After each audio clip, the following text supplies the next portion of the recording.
Ryan Wilson and John Breech back with us here. We're going to discuss fringe teams and the moves they can make as the trade deadline is getting closer, November 4th. Those moves, they have to move the needle here. So 6'7", Ryan Wilson, you are the GM of the Ravens right now. We need to put your GM cap on. What moves are you doing as Lamar is back? They're coming off this big win in prime time, and the schedule is pretty favorable for them. Hey, Jacqueline, Breech, good to see you. They're going to trade for 6 or 7 players, or maybe just one. Carl Granderson, the New Orleans Saints. This is one of the worst days of my life because they need edge rush help. They traded Odafe Owe, who's actually playing pretty well now that he's been traded. You wouldn't know they needed any help at all last night after watching them against the Dolphins. Unfortunately, they don't play the Dolphins the rest of the season every single week, but their schedule is pretty favorable.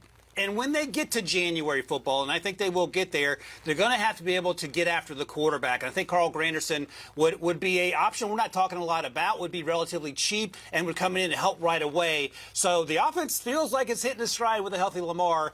Get better, a little more efficient at the edge rush position, and Carl Granderson could do that for him. Yeah, and Calais Campbell is another guy that Ryan put in there as well. All right, we're going to keep it in the AFC North, and we want to talk about Breech, your Bengals, because despite where they're at in the standings, they only have a 6% chance to make the playoffs. They're hoping Joe Burrow is going to be back by December. So, Breech, what do your beloved Bengals need to do? What moves do they have to make if they want to actually get back to the playoffs?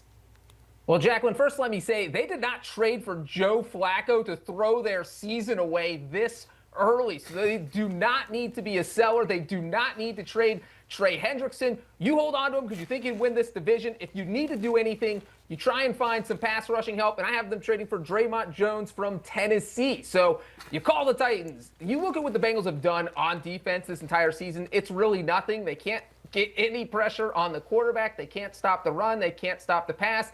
And I could keep going on, but that would take 40 minutes, and we don't have that kind of time. So what they need to do is just bring someone in who can help with that pass rushing in case Trey Hendrickson isn't back on the field for a week or two because he is dealing with an injury right now. And if you are the Bengals, you look at the AFC North standings. If Cincinnati wins on Sunday against the Bears and the Steelers lose to the Colts, you're a half game out of first place going into the bye with a game against the Steelers coming up in 2 weeks. Plus, you still have the Ravens, 2 Ravens games on the schedule. Joe Flacco was going to be out for revenge in those games. So there was no reason for Cincinnati to give up on the season. Don't trade Trey Hendrickson and don't be sellers. And if you do buy, go get a pass rusher like Draymond Jones. So, Breech, Trey Hendrickson, it's the big elephant in the room, right, when it comes to Cincinnati and the defense. And we've been having conversations about, other places that he should potentially go, whether it's a reunion with Lou Anarumo in Indianapolis. So why should the Bengals not trade him? Or why should Bengals fans believe that he will stay there? Because it's been a pretty tumultuous relationship up until this point. Well, yeah, the Bengals are probably going to get 6 or 7 calls about Hendrickson this week. You're welcome, Ryan.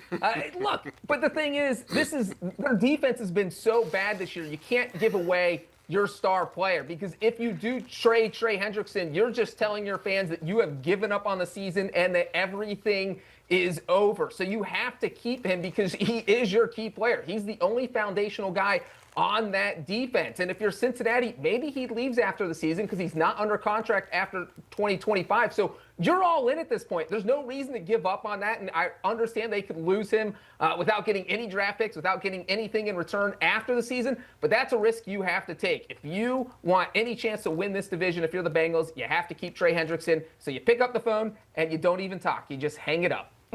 All right. And you know what? That's still interesting that the Ravens, they are the favorites to win the division despite being third in the division right now. Also, guys, I feel like by the time the adults start talking about the trends, the young kids start to give it up. So maybe we'll just beat this 6-7 thing to death and then it'll no longer be a thing. All right, let's go to the Chicago Bears.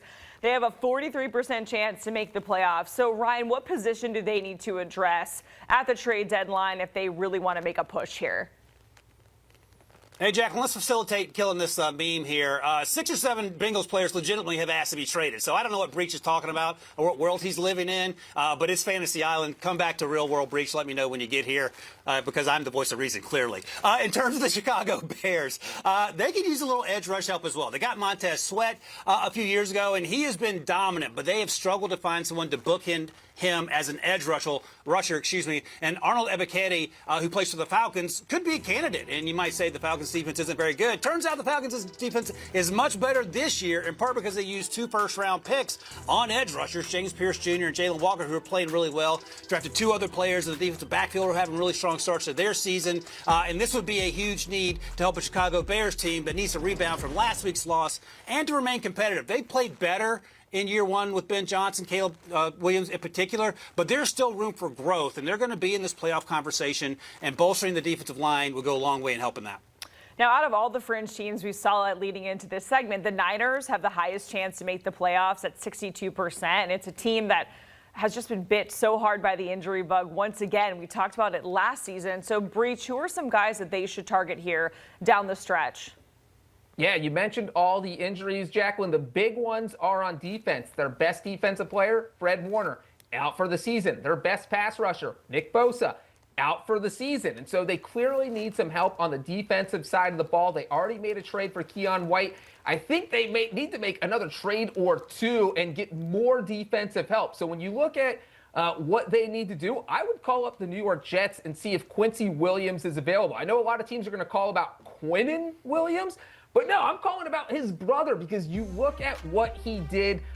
His best season was 2023 All-Pro year. Well, guess what? Robert Saleh was his head coach in 2023. Robert Saleh is now the defensive coordinator in San Francisco. Is that somebody that Saleh could instantly bring in, get him up to date on what that defense is doing out west? And I think that Quincy Williams could contribute right away in that 49ers defense, because this is a team that needs all the help they can get due to all their injuries. It does seem like guys are getting healthy on the offensive side of the ball, but they certainly still need some help on the defensive side of the ball.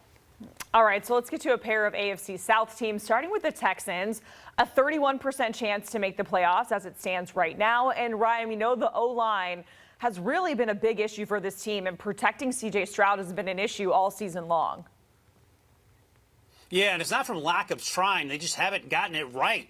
And I think you keep taking bites of the apple until you get exactly where you need to be when it comes to protecting C.J. Stroud. So Kevin Zeitler, who's been playing in the league forever, he's in Tennessee right now. He would make some sense because he would give you some reliability, some experience, and he's still playing at a pretty high level on the interior of that defense.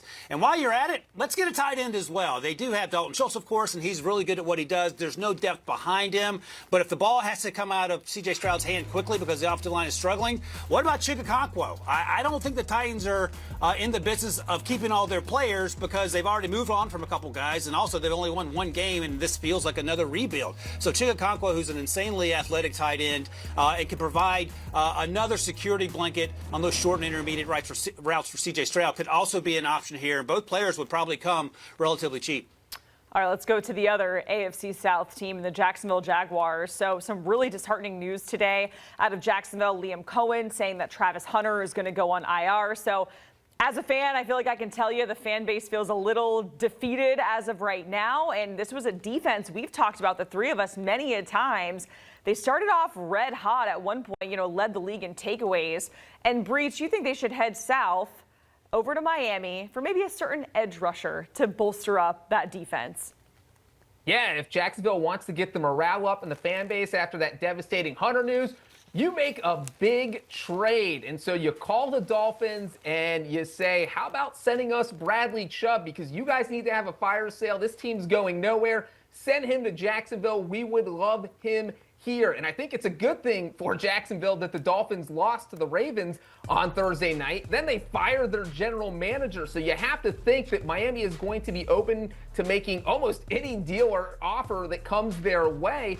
And when you look at the Jags, they do have Joshua Hines-Allen. They do have Travon Walker. But for some reason, the pass rush just hasn't been able to put it together this year. They only have 8 sacks on the season, which is the fewest in the NFL. So they just need to get some more pass rush. Bradley Chubb absolutely would bring that. And I'm sure he would love the fact He doesn't have to leave Florida. He gets to stick with the no state income tax. Just drive up north a little bit to Duval County. Is that right? And then, boom, Jags defense is fixed.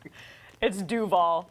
Duval. It's all right. We'll work on it, Breech. Also, Breech, before we let you go, tell everybody what your Halloween costume is today.